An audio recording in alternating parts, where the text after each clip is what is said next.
যাদের আসার কথা ছিল সমস্ত সেলিব্রিটিরা এসে গেছে, এবার আমরা আমাদের অভিযান শুরু করব। হ্যাঁ, এই জন্যই সেলিব্রিটি বলছি যে আসলে কিন্তু সেলিব্রিটি বলে কিছু মানে বিশেষ কোনো রকম মানুষ হয় না, প্রত্যেকটা মানুষই সাধারণ, তাদেরকে আমরা সেলিব্রিটি করি। তো আমার মনে হয় যারা নিজেদের সংসার চালিয়ে তারপরে তাদের প্যাশনটাকে বজায় রাখছে, তাদের থেকে বড় সেলিব্রিটি কিন্তু আর হয় না। তো আমার সামনে বসে আছে পাশে আর কি স্মিতাদি। স্মিতাদি, তুমি একটু তোমার সম্বন্ধে বলো। আজকে উমেন্স ডে, এসছো তোমরা সবাই, খুব ভালো লাগছে। ছোট্ট করে যে তোমার কিছু প্যাশন আছে কিনা, বা প্যাশনটাকে তুমি করতে পারো নি, নাকি তুমি গৃহবধূ হিসেবে তোমার এক্সট্রা একটা আছে, আমি জানি সেটা আমি বলবো না, তুমি নিজেই বলবে, ছোট্ট করে একটু বলো। হ্যাঁ, সবাই শুনবো। যাই হোক, আমার খুব ছোট বয়সেই বিয়ে হয়েছে, তো যার ফলে আমি কোনো কেরিয়ার নিয়ে পার্সু করতে পারিনি, তো সংসার নিয়েই ছিলাম। তারপর ছেলে মেয়ে বড় হওয়ার পর আমি এন্টারপ্রেনার হিসেবেই আর কি রয়েছি। আমাদের একটা বিজনেস আছে, নিউ অমরের ফ্র্যাঞ্চাইজি আছে আর কি, সব ওটার সাথে যুক্ত। এই আর সংসার যাবতীয় কাজকর্ম করি। আর উইমেন্স ডে হিসেবে আমি ঠিক পার্টিকুলার এই দিনটাতে বিশ্বাসী নই, কেন প্রতিদিনই আমার কাছে মনে হয় যে পার্টিকুলার এই দিনটাতে শুধু মেয়েদের সম্মান দেখিয়ে তো কিছু হবে না, আর এইটা ঘর থেকেই শুরু হওয়া দরকার। তো এই আর কিছু না। একদমই, সবাই হাততালি একটা স্মিতাদির জন্য। সংসার করেছে, করে একটা বিজনেস চালাচ্ছে, এটাকে বড় কি। এবারে আছে পিয়াসাদি। চা খাচ্ছ? শাশুড়ি বলবো, আমি নিজেই জানি না। আমিও আপাতত কিছু কোনো কাজের সাথে যুক্ত নই। এই ভুল কথা বলিস না, সংসারটা অবশ্যই করছি, অবশ্যই আমরা মাইন্ডে পাও না। হ্যাঁ, ওটাই আমরা আমি করতাম, আমি দিয়েছি আমাদের তখন স্কুলে চাকরি করতাম। তারপরে যখন কলকাতায় চলে এসেছি, তারপরে ট্রান্সফার হয়ে হাজবেন্ড চলে আসলো, তারপরে আমি আর জব ছেড়েছি, তারপরে থেকে আর জব করি না। কিন্তু সংসারের সমস্ত কিছু দায়িত্বই আমার, সব কিছু সামলে ছেলে মেয়েদের দাঁড় করিয়েছি। আপাতত আমার মনে হয় মানুষ করতে পেরেছি, এটাই আমার বড় পাওনা। ওমেন্স ডে তে সবার কাছ থেকে শুধু ওমেনদের একটা দিন পালন করাটা আমার মানে স্মিতাদির সঙ্গে আমিও একমত যে এই দিনটা শুধু পালন করাটা কোনো কাজের কথা না। হিউম্যানকে মানে মানুষকে নারী হিসাবে সম্মান জানানো, সম্মান করা, প্রতিদিনকার কাজে তাদের সাপোর্ট করা, এইগুলোই যদি সবাই মন থেকে করতে পারে তাহলে সেটাই ওমেন্স ডে পালন করা হবে। আমার মতে সেটাই প্রতীকী। ওদিকে ঘুরে বল। আমি ওই পাশে জানি। আচ্ছা, আমি বলবো একটু বুঝিয়ে নেই। সঞ্চিতা বলছে আগে পার্টি বল। আচ্ছা না, বলে দিচ্ছি। আচ্ছা, বলে দিচ্ছি। ছোটবেলা থেকেই মাকে দেখেছি যে মেয়েরা জেনারেলি মায়েদের দেখেই বড় হয়, মায়েদের ছায়াতেই বড় হয়। তো মাকে দেখেছি, মা খুব ভালো গান করতো, কিন্তু ওই সংসারের ইয়েতে চাপে আমাকে মানুষ করতে গিয়ে সব ছেড়ে দিয়েছিল। এবং সেই যে একটা ভিতরে আফসোস, সেটা এখনো সেটা এখনো ভেতরে কাজ করে ভীষণ, যে ঠাকুর পরিবারে গান শেখার সুযোগ পেয়েছিলাম, ছেড়ে দিলাম। সেটা আমার মনে হয়েছিল যে কোনো কিছুর জন্যই আমি কোনোদিন সবই করব, কিন্তু ব্যালেন্স করে কোনোদিনও নিজের কিছু সময় থাকবে যেটা একদম আমার ব্যক্তিগত, আমার সব করব, সংসারের সমস্ত দায়িত্ব সামলাবো, অফিস সামলাবো, ছেলের মানুষ করা যা যা রেসপন্সিবিলিটি সব পালন করব, কিন্তু তারপরে কোথাও একটা কোয়ালিটি টাইম থাকবে যেটা শুধু আমার ব্যক্তিগত। এবং সেটা আমি সব কিছুর পরেও দিনের শেষে রাত্রিবেলা আমার 1 ঘন্টা হলো আমি সময় রাখি, যেখানে ছেলে এসে ডিস্টার্ব করলো আমি পরিষ্কার মুখের উপরে বলি এটা আমার সময়, এখন আমাকে ডিস্টার্ব করবে না। জোরে হাততালি। ওরাও বুঝে গেছে, ওরাও হাজবেন্ড ছেলে সবাই জানে এটা, যে এটা মার সময়, এটা মার। সেটা আমি টিভি দেখি, মোবাইল দেখি, গান শুনি, যেটা আমার ইচ্ছা করে। আমি ভীষণ বেড়াতে ভালোবাসি। আমার হাজবেন্ডকে আমি পরিষ্কার বলেছি যে আফটার রিটায়ারমেন্ট চাকরি করবো যত বছর আফটার রিটায়ারমেন্ট, কিন্তু আমি সংসারের গন্ডির মধ্যে সারাদিন কিন্তু পুরোপুরি কিটিমিটি কিন্তু আমি করবো না। আমি বেড়াতে খুব ভালোবাসি, তুমি সঙ্গে থাকলে ভালো, না থাকলেও কোনো অসুবিধা নেই, আমি একাই বেরিয়ে পড়বো। আমার মনে হয় নিজে ভালো না থাকলে সব থেকে একটা দামি কথা বললো যে নিজেকে যদি কেউ ভালো না বাসে, নিজেকে যদি ভালো না রাখে, তাহলে কিন্তু কখনো কাউকে ভালো রাখে ওই ভিতর সবসময় কাজ একদম, যেটা আগেকার দিনে ছিল। এই জিনিসটা আমার মাকে দেখে, যে আমাকে অনেকে বলে তোমার এত আমি কিন্তু মা আমার চলে যাওয়ার পর এই জিনিসটা আমার মধ্যে বেশি এসছে, কারণ আমার মনে হচ্ছে আমার মা এত গুণের ছিল। মা সংসার করতে গিয়ে, আমাকে দেখতে গিয়ে, আমি যখন চাকরি করছি আমার বাচ্চাদের মানুষ করতে গিয়ে নিজে কিছু করতে পারিনি, কিন্তু আমি সেই ব্যাপারটা, তবে আমার মেয়েরা ভীষণ সাপোর্টিভ। ওরা বলে যে না তুমি তোমার কাজ করো, আমরা তো এখন মানুষ হয়ে গেছি, এটা প্রত্যেকের দরকার। সঞ্চিতা? আমি নিজের সম্পর্কে খুব বেশি কিছু বলছি না, আমি দুটো উদাহরণ দিচ্ছি যে নারী দিবসে মেয়েদের কতটা একটু সঞ্চিতা। আমার মাকে দেখেছি আর আমার শাশুড়িকে, গুণের ভান্ডার বলা যেতে পারে। বিশেষ করে আমি তো আমার শাশুড়ির কথা বলবোই, মানে এত গুণ একটা মানুষের মধ্যে থাকতে পারে ওনাকে না দেখলে বোঝা যায় না। কিন্তু সংসার ওনাকে ছাড়েনি, মানে সে ওনার শাশুড়ি, ওনার ননদ, ওনার স্বামী, তাদের কাছে অত্যাচারিত হতে হতে হতে হতে জীবনের মানে কোন পর্যায়ে উনি একটা সময় পৌঁছে গিয়েছিলেন সেসব মানে একটা গল্প কথা। কিন্তু সেই জায়গা থেকে উনি যেভাবে লড়াই করে আজ অব্দি উনি আমাদের সাথে, আমরা চার যা, উনি যেভাবে আমাদের চার বউয়ের সাথে মায়ের মতন ব্যবহার করেন, মায়ের মতন মিলেমিশে, মানে শাশুড়ি অত্যাচার করেছে বলে সেটা বউয়ের ওপর চালাবো এই মানসিকতা তো একদমই নয়। এবং নিজেকে ভালো রাখা এই জিনিসটা কিন্তু আমি শাশুড়ির থেকে শিখেছি। বাহ, খুব ভালো। এটা তুই লাকি, কেন অনেকে ভাববে এটা হয়। ভীষণ লাকি এই দিন। একদম একদম। এখনো পর্যন্ত আমি মানে ছেলে মেয়ে মানুষ করেছি, এখন ঝাড়া হাত পা হয়ে আমি এখনই মানে হাজবেন্ডকে বলে দিয়েছি আমি নিজের মতো যতক্ষণ যখন নিজের মতো। তুই যাসও তো, ছবিগুলো দেখি, বেড়াতে যাস। একদম আমি যাই, আমি আমার নিজের মতো করে সময় কাটাই। একদম। আচ্ছা, এবার পিয়াসা দি।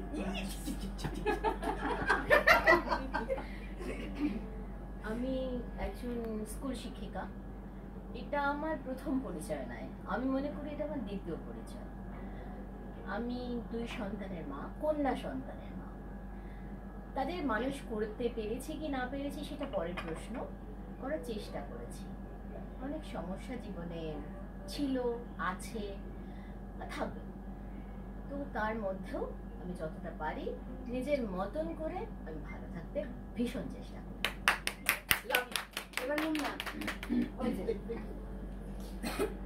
এখানে যেমন সবাই বললো, মানে আমি একটা জিনিস খুব কমন খুঁজে পেলাম সবার মধ্যে, মানে আমাদের আগের জেনারেশন, আমাদের মায়েদের জেনারেশনটা, তারা কিন্তু আমাদের মতন করে জীবনটাকে এক্সপ্লোর করেনি, সুযোগই পায়নি, ম্যাক্সিমামই স্যাক্রিফাইস করেছে। তাদের মধ্যে প্রচুর গুণ ছিল, যেমন আমি আমার মায়ের কথাও বলবো। আমার মা চাকরি করতেন, সেন্ট্রাল গভর্নমেন্টে চাকরি করতেন, সেটাও বাধ্য হয়ে করতেন, কারণ আমার মায়ের 20 বছর বয়সে তার বাবা মারা যান, এবং তখন ভীষণ ছোট ভাই বোন, তারা ক্লাস 5-এ পড়ে, 7-এ পড়ে, সংসারটা ভেসে যাচ্ছে, সেই জন্য সেই চাকরিটা নিতে হয়েছিল। নিয়ে নিজের পড়াশুনোকে বিসর্জন দিয়ে, মা তখন গ্রাজুয়েশন করছিল, গ্রাজুয়েশন ছেড়ে চাকরিতে ঢুকতে হয়েছে, এবং মা তখন নচিকেতা ঘোষের 1 নম্বর স্টুডেন্ট ছিল। তার মানে 5 বছর বয়স থেকে মা অল ইন্ডিয়া রেডিওতে পারফর্ম করতো, এবং সেটা রেগুলার, বছরে 4-5টা প্রোগ্রাম বাঁধা ছিল। লাস্ট প্রোগ্রাম মা করেছে, মা চলে গেছে 2021-এ, লাস্ট প্রোগ্রাম করেছে 2019-এ। তো ছবি বন্দ্যোপাধ্যায়ের কাছে তখন শিখতো, মাকে সবাই বলতো ছোট ছবি, প্রচুর মার রেকর্ড ছিল, এসব ছিল। কিন্তু তারপরে যাই হোক, সংসারের চাপ, বিয়ে করেছে, এবং সেখানেও মা একটা বিশাল প্রতিবাদ ছিল, মানে মা ব্রাহ্মণ বাড়ির মেয়ে ছিল, সেখান থেকে কায়স্থ ফ্যামিলিতে বিয়ে করেছিল, সেটা অনেক যুদ্ধ করে করেছিল, তো লাভ ম্যারেজ ছিল। তারপরে শ্বশুরবাড়িতেও প্রচুর সমস্যা ফেস করেছে। ছোটবেলা থেকে আমার গানে একটা মন্ত্র ঢুকিয়ে দিয়েছিল যে জীবনে বিয়েটা বড় কথা না, বিয়ে করো না করো, করো না করো, তোমাকে এমন কিছু করতে হবে যাতে নিজের হাত ডালটুকু নিজে জোগাড় করতে পারো, নিজের মাথার ছাদটা নিজে রাখতে পারো, নিজেরটা নিজে চালিয়ে নাও, কোনোদিন কারোর কাছে যেন হাত পাততে না।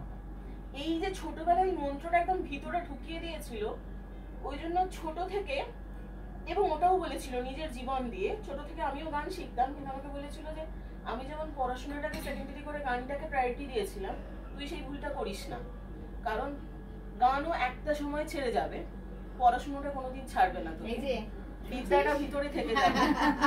হ্যাঁ, এবং গানের লাইনে প্রচুর পলিটিক্স আছে, পরে সেটা বুঝি সব জায়গাতেই পলিটিক্স আছে, সব জায়গাতেই আছে, বাট স্টিল মামাটা মনে হয়েছিল যে ওটা অনেক বেশি মানে একটু ডার্টি পলিটিক্স, অনেক বেশি ওইটা নিয়ে আছে খাঁটি কথা তোর মা বলে গেছেন, মানে কাকিমা। কেন বলছি, আমি যেহেতু গানের জগতে আছি, গান বল বা তুইও রিসাইটেশন করিস, এই শিল্পী জগতে যে নোংরামিটা হয়, পড়াশোনা শেখা থাকলে সে কিন্তু আর কিছু না পারে, নুন ভাতটাও তার জুটে যাবে, আর এবং খুব ক্লিন ওয়েতে জুটবে। কিন্তু এই প্রসেস গুলো করতে গেলে একটা বড় জায়গায় যেতে গেলে তোকে অনেক একটা ডার্টি পলিটিক্স করে যেতে হবে, পড়াশোনায় সে ব্যাপার সেটা করতে হবে। এখনো পর্যন্ত পড়াশোনার সাথে আছে আছে সাংঘাতিক লেভেলে আছে,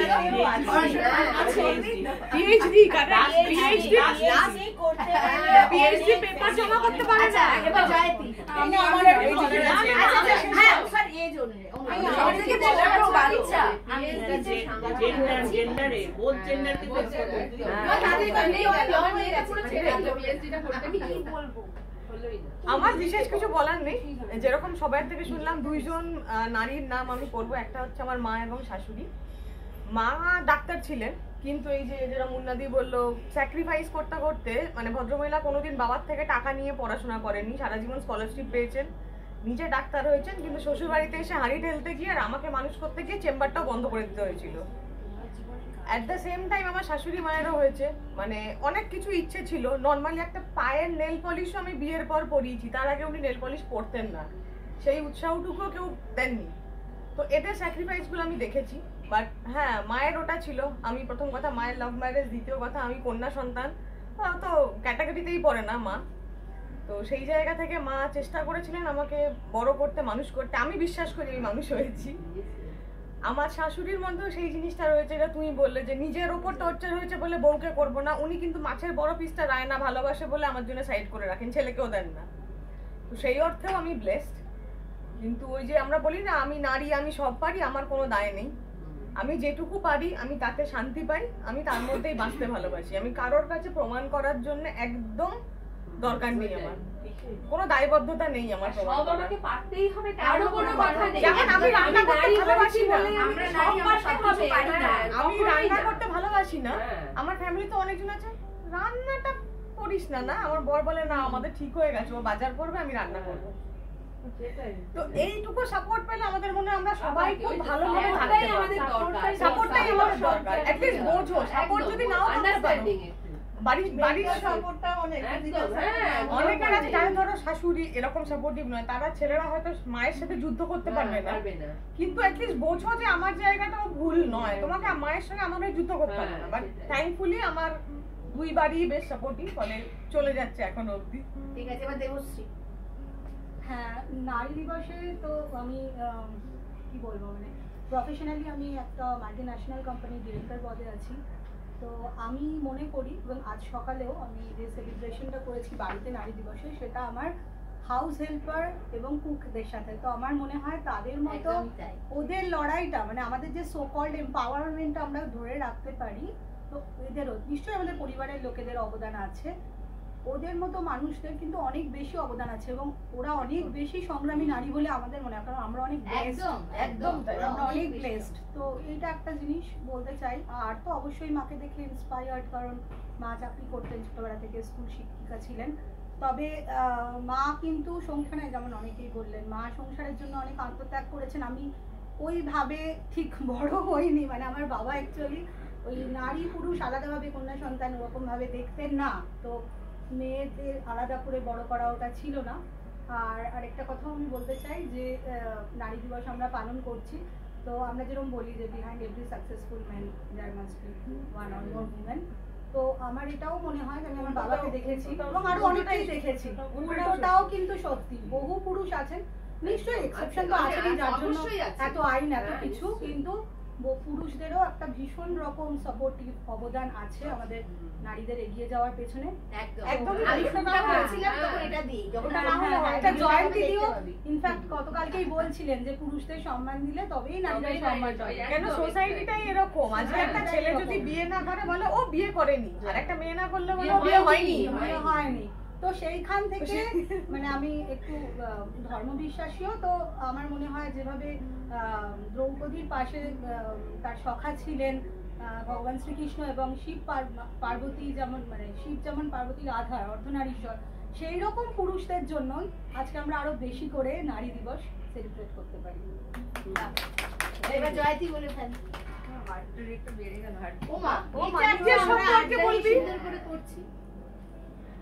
আমার বিশেষ সেরকম কিছু বলার নেই, আমি সেরকম কিছু বুঝিয়ে বলতেও পারি না। যেটুকুনি বলবো, আমার জীবনে দুজন ব্যক্তিকে ভীষণভাবে আমার ধন্যবাদ জানানো আজকের দিনে অন্তত।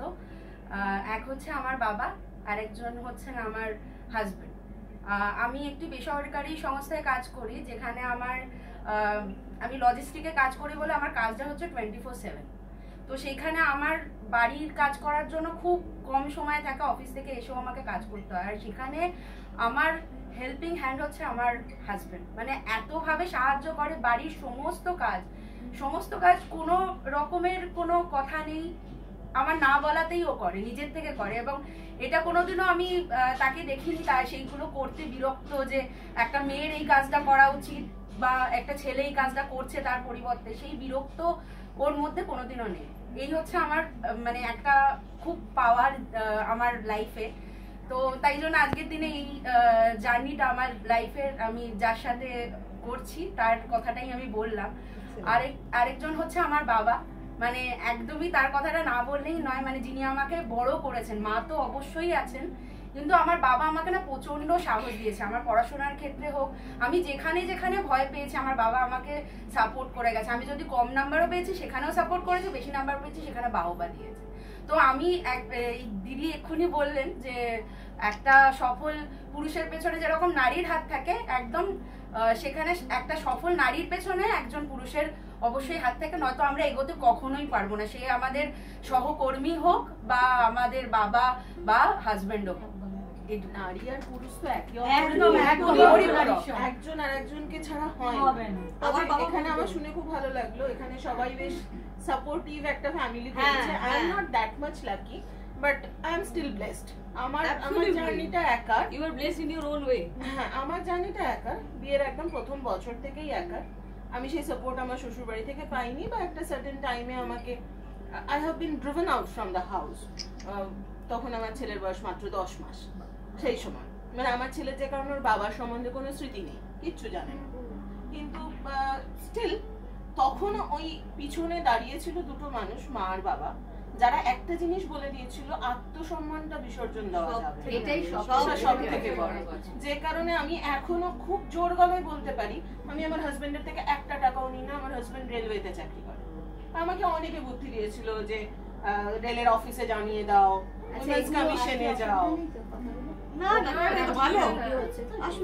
উইমেন্স কমিশনে যাও, চাকরির থেকে অর্ধেক স্যালারি তোমার কাছে চলে আসবে। বিকজ আমি তো একটা প্রাইভেট কোম্পানিতে চাকরি করি, এবং আমার মা বাবা ওইটা দেখেই বিয়ে দিয়েছিল যে আমার মেয়ে বেসরকারি চাকরি করে, একজন সরকারি চাকরি, আর নিজেরা যেহেতু সরকারি চাকরি করতো ওদের একটা ফ্যাসিনেশন ছিল সরকারি চাকরি সম্বন্ধে, একজন অন্তত সিকিউর। আর প্লাস রেলের চাকরি, বেড়াতে যেতে পারবে, একটু বেড়াতে ভালোবাসে। ভগবান তখন অলক্ষ্যে মিশেছিল। তো যাই হোক, কিন্তু ভগবান আমাকে ভীষণ বিপদে ফেলে, প্রত্যেক মুহূর্তে বিপদে ফেলে। আমার আমার মনে হয় লড়াই করার তাগিদ আমরা নিজেরাও বুঝতে পারি আমাদের কতটা শক্তি আছে। বলছি আমার সেই জন্য চ্যালেঞ্জ দিতে ভীষণ আমি তো বলি ভগবান যত কষ্ট দিতে হবে দাও, দেখি না তুমি কত দিতে পারো, লড়াই করে, আর কোনো অসুবিধা নেই। তো ঠিক আছে, ছেলে নিয়ে সবাইকে থ্যাংক ইউ নারী দিবসে আসার জন্য। এটাই আমি চেয়েছিলাম, কারণ সবাই তোমরা ওদের কথাগুলো শুনে বুঝতে পারবে যে সেলিব্রিটিকে নিয়ে সাধারণত আমরা মাতামাতি করি, তাদের থেকে এদের লড়াইটা, আমাদের লড়াইটা, শুধু ওদের না, আমিও এদের একজন, আমাদের লড়াইটা অনেক বেশি। তাই জন্য আমার মনে হয় প্রত্যেকেই নিজ নিজ জায়গা নিজেরাই সেলিব্রিটি। তাই কখনো কাউকে দেখে নিজের মন ছোট করা, নিজের মন দুঃখ পাওয়া, এটা উচিত না। ঈশ্বর আমাদের অগাধ দিয়েছেন, প্রত্যেকটা মানুষের মধ্যে কিছু না কিছু গুণ আছে, সেটাকে প্রপার ওয়েতে যদি আমরা কাজে লাগাই তাহলে কিন্তু উনিও খুশি হন। তাই আমার মনে হয় জীবনের কি পারপাস সেইটাকে ভেবে আমাদের বেঁচে থাকাটা সবচেয়ে দরকার। আজকে নারী দিবস, তো নারী দিবসে এই জন্য আমি এই তোমাদের সামনে এই ভিডিওটা করছি, কিন্তু এটা শেষ করব এবার একটা গানের কটা লাইন দিয়ে। কারণ নারী হচ্ছে এখনো পর্যন্ত এই সমাজে নতুন একটা জীবন দিতে পারে। আর নারী কিন্তু ভীষণ নরম স্বভাবের হয়, তারা সবাইকে তাদের অন্তরে জায়গা দেয়। কিন্তু আজকাল যেটা হচ্ছে না, সেই পুরনো পন্থা থেকে তাদের ওপর অনেক অত্যাচার হয়েছে। সবাই বেশিরভাগ লোকেরাই জানে আমাদের পুরুষতান্ত্রিক সমাজ, তাই সবাই তো সাপোর্টিভ নয় ফ্যামিলি। সেখানে অত্যাচারিত হতে হতে হতে হতে আজকে গিয়ে মহিলারা এই জায়গায় এসে ঠেকেছে। তখন তারা মনে করে যে আমরা কি কম, কিন্তু আমিও সেটাকে সাপোর্ট করি না। কারণ মনে করি পুরুষ আর নারী দুজন একে অপরের পরিপূরক, তো দুজন ছাড়া কখনোই হয় না। এটা একটু কেটে দিন, অনেক বড় হয়ে গেছে।